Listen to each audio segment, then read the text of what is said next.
He left everything behind. His land, his family, his security. He headed for a place he didn't even know, and the only thing he took with him was a promise. Today, I'm going to tell you the story of Abraham, but from an angle nobody shows you. Because Abraham wasn't a perfect hero. He lied, he doubted, he made wrong turns, and yet he was chosen to be the father of a nation that would change the world.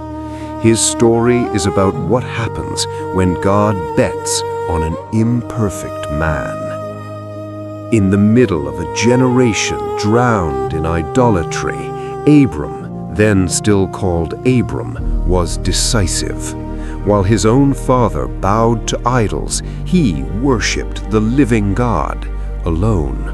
No crowd, no movement, no support, just him and a conviction he couldn't quite explain to anyone. That's when God appeared personally and said a phrase that would demand everything. Leave your country, your people, and your father's household. Go to the land I will show you. No clear destination, no guarantees, just go. And Abram went. But here is where the part most stories skip begins.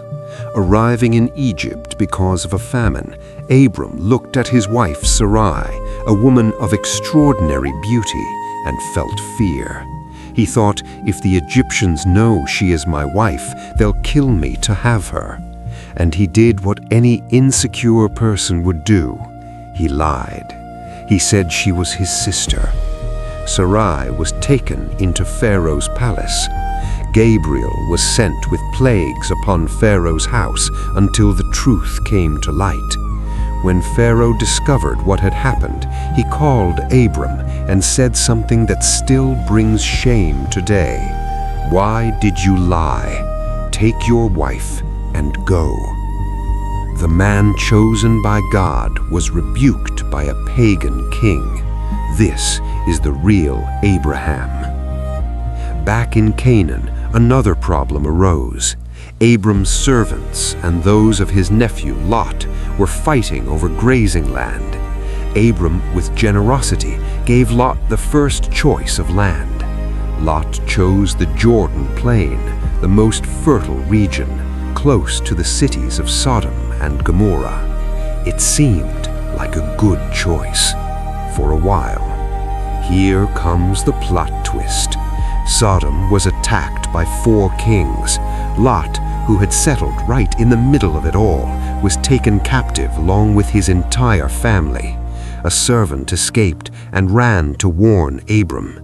Abram didn't hesitate. He gathered 318 men, waited for nightfall, surrounded the enemy camp from all sides, and attacked while they were celebrating their victory. The king was killed, Lot was rescued, and Abram returned with everything.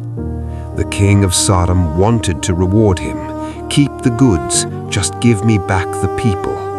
Abram refused it all. He said, I will not accept even a thread or a sandal strap from you. I don't want anyone saying they made me rich. But Abram's deepest wound wasn't an enemy. It was something else.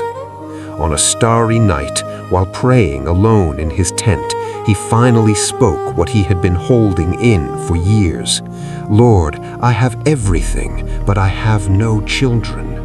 My only heir is a servant. God took him out of the tent, pointed to the sky, and asked, Can you count the stars? That is how your descendants will be. Abram believed, but Sarai could not wait. And then came the second primordial mistake. Sarai, convinced she was barren, proposed that Abram have children with her Egyptian servant Hagar. It was the custom of the time. Abram gave in. Hagar became pregnant, and immediately she began to despise Sarai. Sarai humiliated Hagar. Hagar fled into the wilderness. It was Gabriel who found her alone by a spring in the middle of nowhere. He told her to go back, apologize, and that the son she carried would be the father of a great nation, Ishmael. But Ishmael was not the promised son, and when God returned to speak to Abram, the message was direct. What you have done will bring consequences. Ishmael will become a great nation, but also a nation at odds with your descendants. Two peoples, one impatient decision, centuries of conflict. It was at that moment that God renewed the covenant and changed their names. Abram became Abraham, Sarai became Sarah, and the promise was confirmed. A year from now, Sarah, who is already old, will have a son. His name will be Isaac. Abraham heard that and thought, how is this possible? We are too old. But this time it wasn't out of doubt. He waited. Abraham was not a perfect man. He lied out of fear. He doubted when the promise took too long. He took shortcuts that brought pain. And yet he was the chosen one, not for being flawless, but for keep coming back, keep trusting even without understanding. If you want to know what happened when Isaac was finally born and the most impossible test Abraham would still face, the next video is right here.